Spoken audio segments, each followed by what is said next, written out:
Olá, bem-vindos! Estamos chegando com Entre Linhas na Prudente News 1070 e também na TV Brasileira. Eu sou Eudes Figueiredo e por aqui estão os principais assuntos do dia para colocar em discussão com os nossos comentaristas convidados, Divaldo Ceresini e Adolfo Padilha.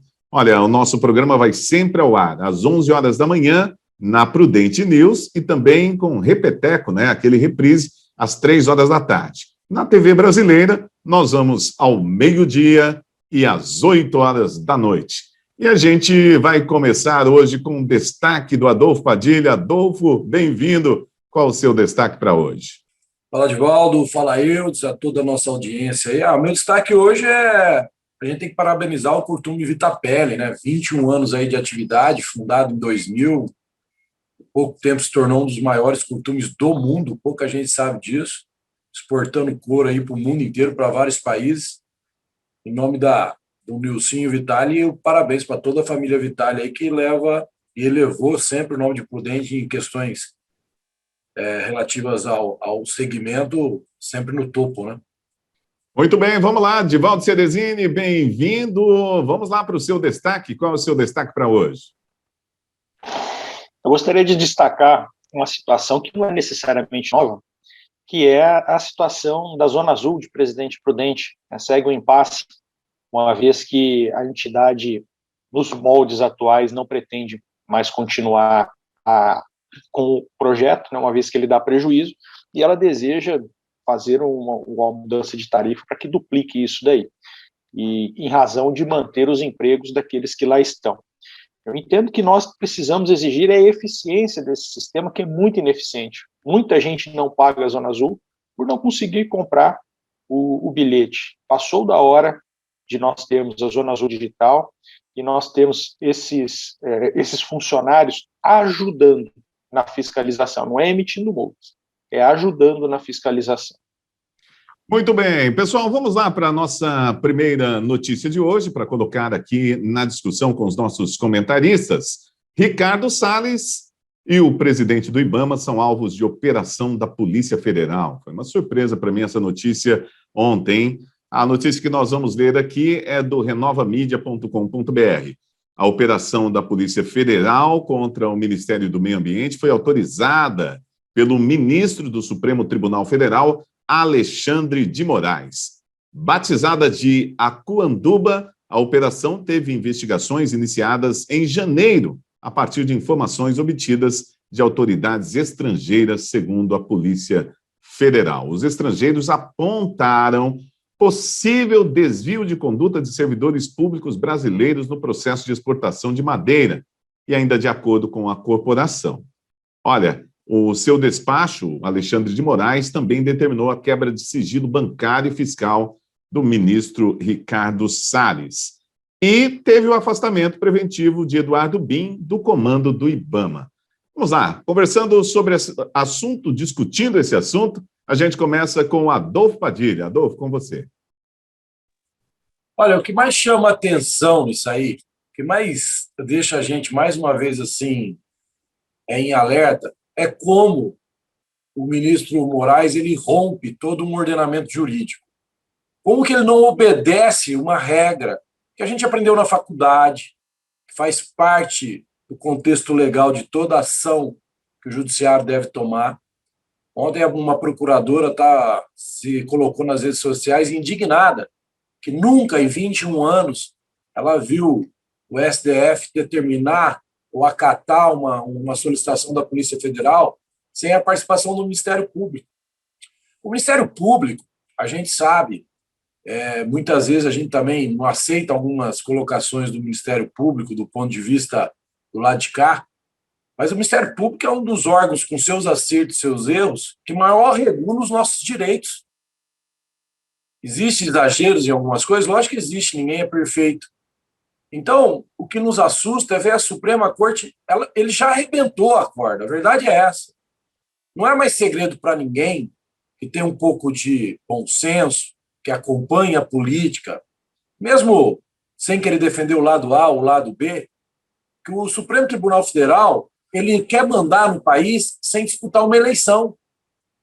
Veja bem, Nós temos ministros da maior corte, daquela que tinha que cuidar dos nossos direitos constitucionais, que não podem sair nas ruas. Alguma coisa está errada. Alguma coisa está fora do ponto.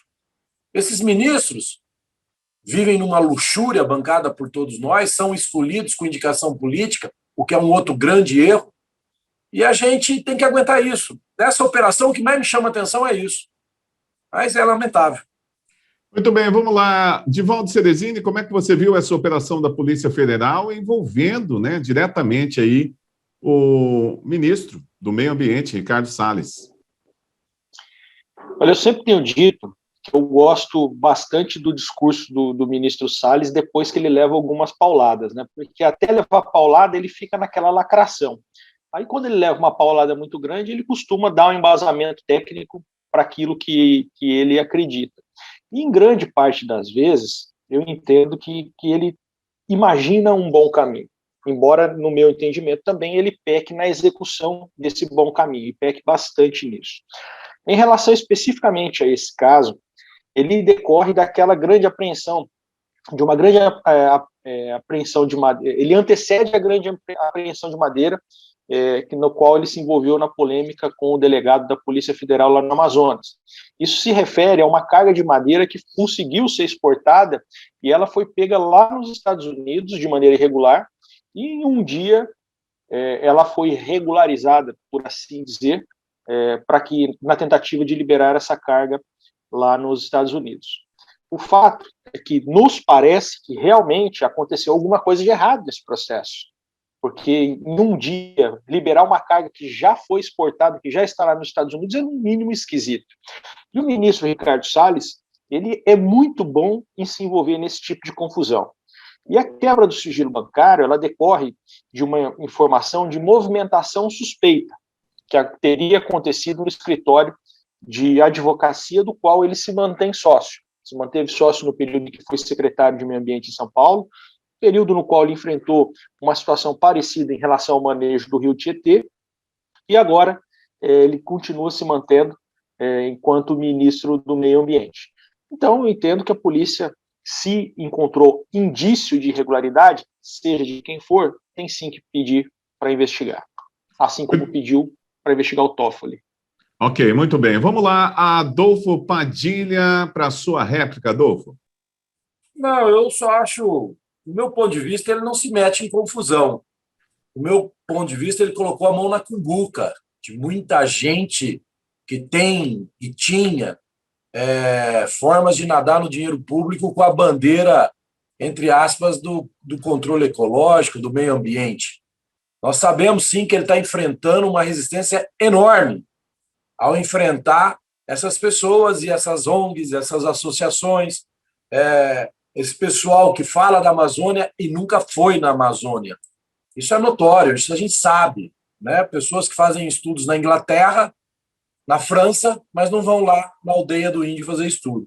Então, ele tem grandes inimigos e, pior, aqueles inimigos que fazem muito barulho. Sobre o escritório de advocacia, tomara que vire moda também e comece a investigar os escritórios de advocacia das esposas ou parentes dos ministros do STF. Muito bem, vamos lá para o nosso segundo assunto de hoje. Olha, o governo do estado de São Paulo anunciou na tarde de quarta-feira novas atualizações do Plano São Paulo de enfrentamento à Covid-19. Essa matéria está no site prudentenews.com.br. Bom, de 24 a 31 de maio, todo o estado se manterá na fase de transição com toque de recolher das 21 horas até as 5 horas da manhã. Atividades comerciais como restaurantes e similares, salões de beleza e barbearia, atividades culturais e academias podem realizar atividades presencial das 6 horas da manhã até as 9 horas da noite. Já a partir do dia 1º de junho, o toque de recolher será a partir das 22 horas às 5 horas da manhã. Desta forma, restaurantes vão poder funcionar até às 10 horas da noite.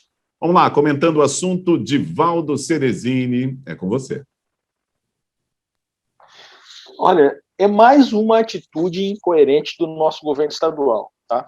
E vamos deixar aqui muito bem registrado. Eu concordo e defendo desde o início dessa história a ampliação do horário de atendimento para que nós tenhamos uma menor concentração de pessoas nos locais.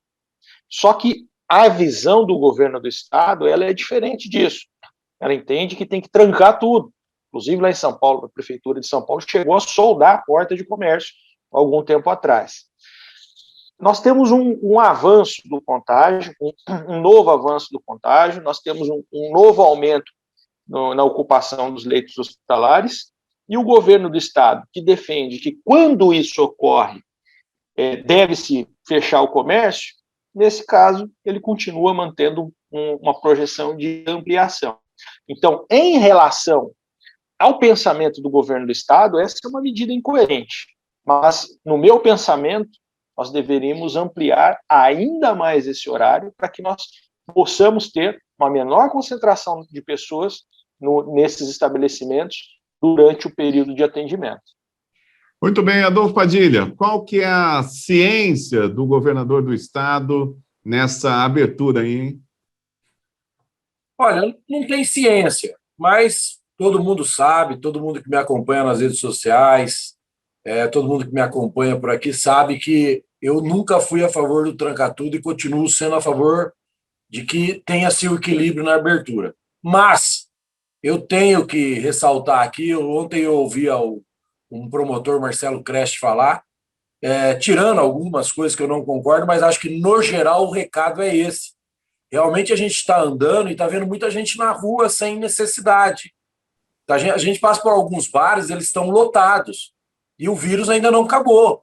O vírus ainda não passou. Pelo contrário, nós estamos descobrindo que, mesmo com a vacina, tem pessoas que tomaram a vacina e não conseguiram resistir ao vírus, né? Então, ou seja, o cuidado tem que continuar, o cuidado tem que ser dobrado. Agora, você que é comerciante, que está me ouvindo, seja de qualquer segmento, parte de você esse controle também. Diminua as mesas no seu estabelecimento, diminua o número de pessoas atendidas nas suas lojas, porque se o governo do estado vier de novo com essa loucura de fechar tudo, o que nós fizemos para não contribuir com essa decisão, por mais errada que ela seja? Me chama a atenção sim, viu, Eudes e Divaldo? Eu vejo muita gente na rua e o vírus não passou. Agora, também não concordo, né, com vídeos de algumas pessoas falando de locomotiva da morte, diário do terror. Isso é um absurdo. Isso é um absurdo. Uma falta de responsabilidade tremenda. Não vou dizer o nome aqui porque não é o caso, mas tremenda. Mas quero registrar isso. E, Eudes, só um rapidinho também, a todos nós que nos ouvem e nos assistem pela TV brasileira, são mais de 30 milhões de assinantes, aqui pela rádio, o Terra Park, um resort que nós temos aqui na região, pela terceira vez, ganha o prêmio entre os melhores hotéis do Brasil. Um abraço ao Júlio, a esposa dele, isso é muito legal, hein? Porque não é fácil não, porque tem muito hotel aí Brasil afora, hein?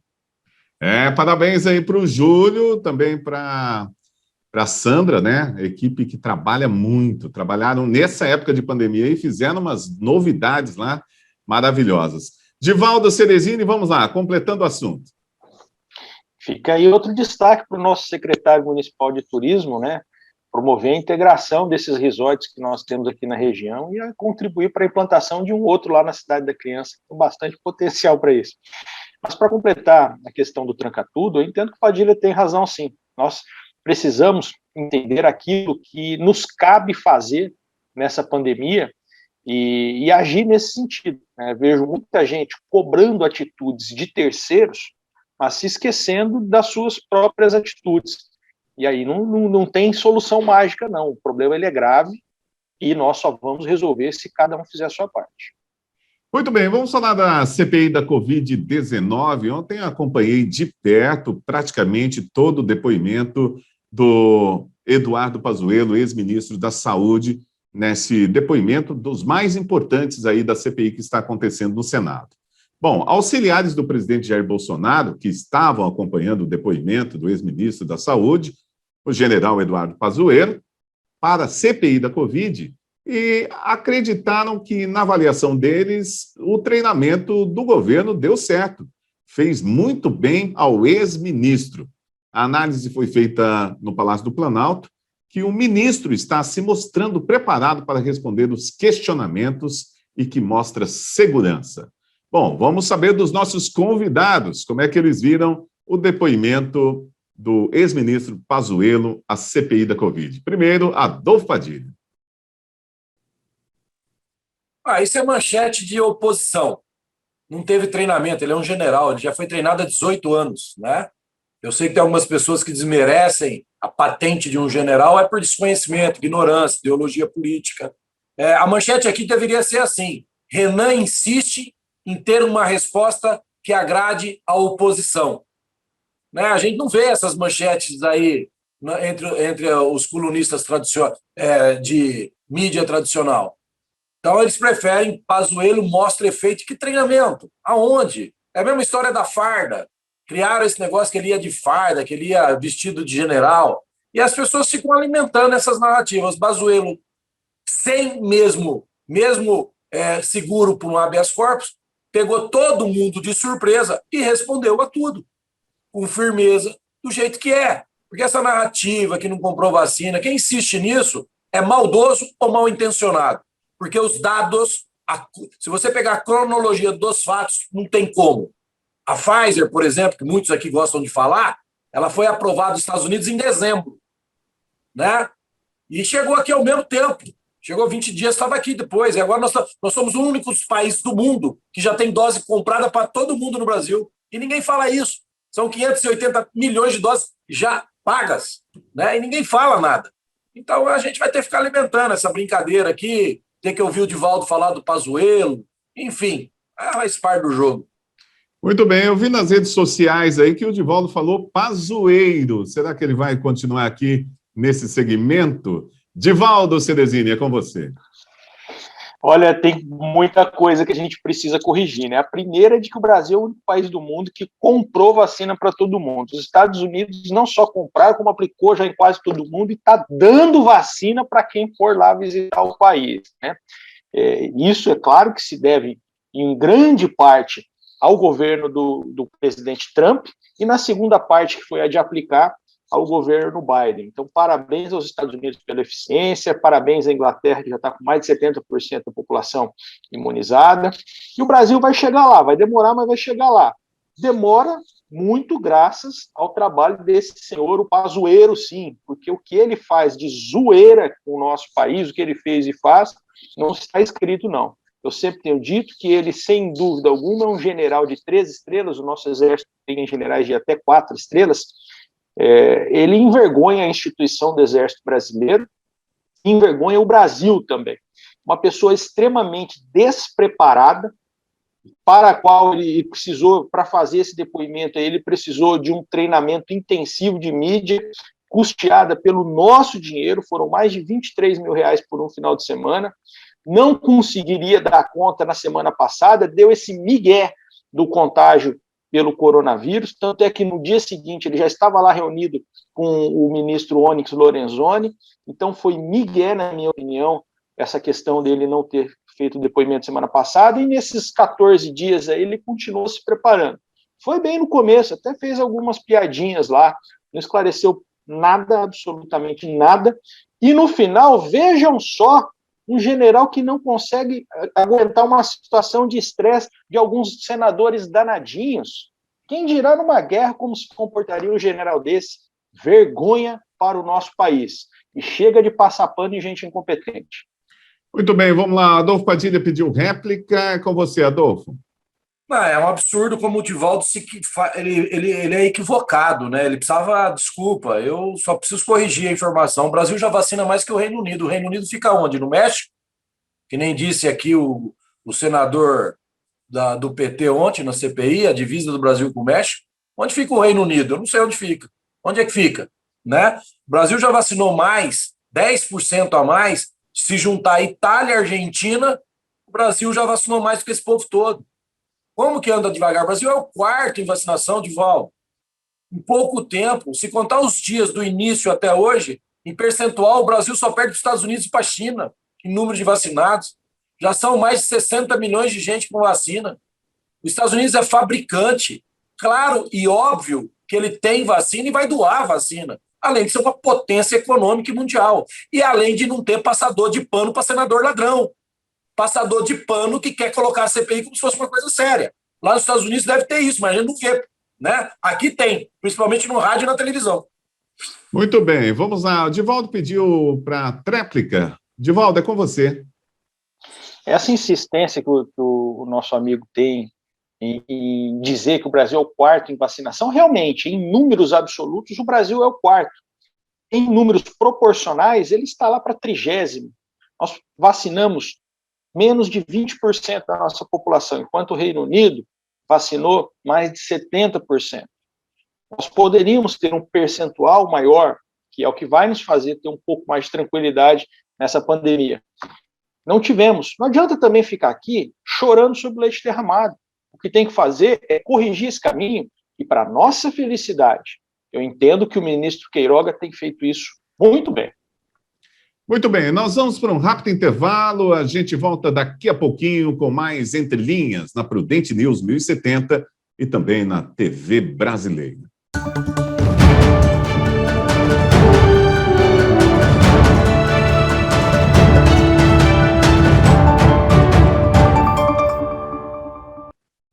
Olá, já estamos de volta. Esse é o Entre Linhas, aqui na TV Brasileira e também na Prudente News 1070, sempre na Prudente News, às 11 horas da manhã e também às 3 horas da tarde, um reprise, né, às 3 horas da tarde, na TV Brasileira, ao meio-dia e também às 8 horas da noite. Muito obrigado a você que sempre nos acompanha. Temos mais duas informações importantes e a primeira delas considero talvez a mais importante do programa de hoje. Mais de 6.000 denúncias de abuso sexual contra crianças foram registradas de janeiro a maio somente desse ano. A gente vai conferir uma reportagem com Igor Damasceno, da Rede de Notícias Regional. Roda aí. O Disque 100 registrou mais de 6.000 denúncias de violência sexual contra crianças e adolescentes somente nos 4 primeiros meses deste ano. O dado foi divulgado pela ministra da Mulher, da Família e dos Direitos Humanos, Damares Alves. Ela esteve presente no evento da campanha Maio Laranja, que tem o objetivo de combater a exploração sexual infantil. A ministra reforçou a importância de ações em comunidades carentes. A cada 1 hora, a gente tem no Brasil, pelo Disque 100, apenas o indicador do Disque 100, 2,2 casos de violência sexual, apenas no Disque 100. Vocês conseguem imaginar os casos que não são notificados? Vocês conseguem imaginar as crianças lá da região ribeirinha que não tem telefone, não tem energia, o que está acontecendo e as violências não são notificadas? O Disque 100 é um canal de denúncias que oferece apoio às crianças e aos adolescentes vítimas de alguma violência. Dados do MDH apontam que entre 1º de janeiro e 12 de maio, 17% destas denúncias são de cunho sexual. Em boa parte delas, quem violenta é algum parente. Para combater a exploração sexual infantil, a Polícia Civil e o Ministério Público de cada estado deflagraram a Operação Lotus. 68 mandados de busca e apreensão são cumpridos em 18 estados e no Distrito Federal. A maioria dos criminosos é de São Paulo. 15 mandados foram deflagrados no estado. Pedófilos de Santa Catarina, do Paraná, da Bahia e de Minas Gerais também estão na mira da Polícia Civil e do Ministério Público. A operação foi deflagrada justamente no dia de combate à exploração infantil. Esta promotora do Ministério Público do Distrito Federal reforça que crianças vítimas de abuso e exploração sexual sempre dão sinais das agressões. E muitas vezes eles não vão relatar exatamente o episódio do qual eles foram vítimas, eles vão ficar tristes, apáticos ou mesmo agressivos, né? Quanto as crianças prestar atenção nos desenhos, às vezes fazendo referência, né, a atos sexuais, o que não é condizente com a idade deles. Crianças que são traficadas para atividade sexual no Brasil, que saem do Brasil nas fronteiras do norte. Seus dentes são arrancados. Algumas têm as mãos cortadas. E elas são vendidas com prazo de validade. Damares Alves disse que colabora com a Polícia Civil para averiguar a exploração sexual de crianças em fronteiras brasileiras. Ela ainda pediu para que a população denuncie casos pelo Disque 100 ou pelo 180. Esses telefones funcionam 24 horas por dia e ninguém precisa se identificar. Para a Rede de Notícias Regional de Brasília, Igor Damasceno. Ok, olha, o abuso sexual representa 17,5% de aproximadamente 35 mil casos que somam todos os tipos de violência contra crianças e adolescentes nos primeiros meses deste ano no Brasil. Vamos lá, comentando esse assunto, a gente começa com Adolfo Padilha. É com você, Adolfo. Eu acho que isso é um absurdo, né? Isso mexe muito com a gente que é pai, e isso é dos casos que a gente sabe, né? Dizem que a cada caso denunciado tem 20 que não foram denunciados, né? Olha que absurdo, como isso dobra. E a gente apela muito para as pessoas que liguem para o 100, né? E denuncie. Se você vê uma criança, um vizinho, essa criança chora muito, ou vive acuada, ou tem um comportamento diferente, denuncie. Você não vai ser apresentado como denunciante, né? O sigilo cabe a quem está denunciando. E a gente faz um apelo também para que as escolas de âmbito geral fazem mais orientação com as crianças do que é permitido e não é permitido, né? Por exemplo, a gente lê aqui na própria matéria uma criança que foi violentada dos 4 aos 9 anos e ela só entendeu que ela sofria violação quando ela assistiu uma palestra na escola quais as partes íntimas do corpo dela não poderiam ser tocadas. Aí ela viu que ela estava sendo violentada. Então a escola tem um papel muito importante nisso. A escola tem um papel, os professores que são agentes públicos tão especiais na formação do futuro dessa nação, não precisa ser um especialista, né? Se ele pegar ali uma vez por semana, 2 minutinhos na sala de aula, para as crianças que já têm um certo entendimento, falar sobre, de uma forma educativa, da onde não se deve tocar e como não se deve fazer, as crianças que sofrem esse abuso, elas vão identificar isso e vão começar a demonstrar uma reação maior. Mas, enfim, é um absurdo, né? O Brasil, não é só o Brasil, não, o mundo inteiro sofre com isso. Esse tipo de gente tem que ser cremada em praça pública. Muito bem, vamos lá. Divaldo Cerezini, qual é a sua opinião sobre esse assunto tão importante?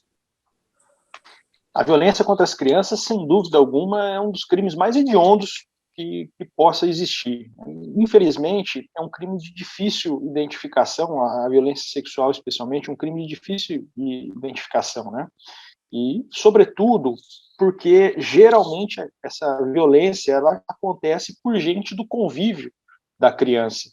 E aí é que está a importância de nós termos a volta presencial às aulas o mais breve possível, porque na escola é o local em que melhor se identifica, mais facilmente se identifica esse tipo de violência, e aí as providências podem ser tomadas. Infelizmente, nossos governos não se preocuparam em preparar as escolas públicas para um retorno às aulas, tanto que as escolas particulares já retornaram e as escolas públicas ainda não. Em parte, em decorrência dessa falta de ajustes nas estruturas das escolas, tão necessário para que haja a segurança sanitária das nossas crianças e também dos funcionários. Nós precisamos, de maneira urgente, que seja revisto, que sejam revistas essas ações. Para nós fazermos um resgate, né, dessa história do descaso que alguns dos nossos governantes têm, algum tempo atrás houve o presidente da Câmara defendendo que fosse reduzido o percentual do investimento na educação pelo fato de não existirem aulas presenciais. Ora, vamos pegar esses recursos e investir na estruturação das escolas, que isso não aconteceu, para nossa infelicidade. E aí nós continuamos, dentre outros inúmeros prejuízos, principalmente no campo pedagógico, sujeitando as nossas crianças à possibilidade de continuidade desse tipo de violência, inclusive sexual. Muito bem, vamos lá para a nossa última notícia de hoje. Nós vamos falar sobre educação. O Tribunal de Contas da União, o TCU, decidiu abrir uma auditoria para apurar o corte de repasse de recursos às universidades federais. Também será apurada a gestão e a eficiência das administrações das universidades. A decisão foi tomada na última quarta-feira, durante uma sessão plenária, e a auditoria atende a um pedido feito pela Procuradoria pela Procuradora-Geral do Ministério Público, junto ao TCU, Cristina Machado. Vamos lá, comentando esse assunto, Divaldo Cerezini. Olha, eu fico muito feliz de que haja uma investigação em relação a essa questão do uso das verbas pelas faculdades, pelas universidades públicas. Eu tenho para mim que essa investigação ela ficará bastante restrita ao que se faz neste momento, e também em relação exclusivamente à redução do repasse. Eu gostaria muito que, na verdade, fosse analisada a forma como essas instituições utilizam, fosse fossem propostas novas fontes de receita para essas escolas, porque nós temos que lembrar aqui que a universidade pública, ela custa muito mais do que a universidade privada, e isso tem motivo, né? E isso é dinheiro público, dinheiro do nosso bolso, que está indo sustentar essa ineficiência. Faria muito bem ao país nós temos universidades públicas eficientes e que atendessem exclusivamente as pessoas que realmente necessitam do serviço de educação superior sem ter condições de custear isso daí. Infelizmente, nós vemos que essas universidades, depois do regime de cotas, passou a atender uma parte significativa dessa população, mas ainda continua atendendo uma parte muito grande de pessoas que teriam condições de custear os seus próprios estudos. Muito bem, Adolfo Padilha, é com você a palavra agora. Como é que você vê esta investigação, né? Eu acho que tem que ter. Eu acho que é natural, tem que ter. A gente sabe que existem universidades e professores federais que mereciam ser tratados com tapete vermelho, mas a gente sabe também que tem uns que tinham que ser fechadas, né?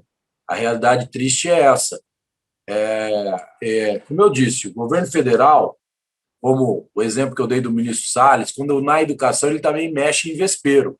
Tirou do conforto e da mordomia algumas pessoas que não eram cobradas de resultados e faziam apenas lobby político em troca de um pseudo apoio político dentro das universidades para aquele ex-presidente, ex-presidenta, enfim, para aquele ex-sistema corrupto que nós tínhamos no Brasil. Isso realmente acontece e aconteceu muito. Agora, o Tribunal de Contas tem competência para isso. E eu acho que é justo. Ele está lá para isso, seus servidores estão lá para isso, para apurar, para entender, para saber o que foi cortado, para entender se foi tirado verba de pesquisas importantes ou não, se foi tirado verbas de manutenção estruturais das universidades ou não, para saber se houve diminuição. Eu acho que a surpresa pode ser uma coisa que vai desagradar muita gente, né? Mas vamos aguardar. O Tribunal de Contas está aí para isso e deve fazer sim. Ninguém deve ser inviolável à investigação. Se tem uma suspeita, é uma suspeita. Se investigue. O que não pode é cortar caminho da investigação, o que não pode é só investigar os inimigos, como infelizmente nós vemos alguns ministros do STF hoje fazendo nesse país. Muito bem, pessoal. Nós estamos encerrando o nosso Jornal Entre Linhas de hoje. Muito obrigado a você que ficou na sintonia. A gente volta amanhã nos horários habituais, tanto na Prudente News como na TV Brasileira. Muito obrigado a você que sempre nos acompanha. Vou colocar aqui na tela os nossos comentaristas para dar aquele tchauzinho. Valeu, Divaldo Cerezini, também Adolfo Padilha. E a gente se encontra por aí, tá? Na TV Brasileira e também na Prudente News 1070. Valeu, grande abraço e até o nosso próximo encontro.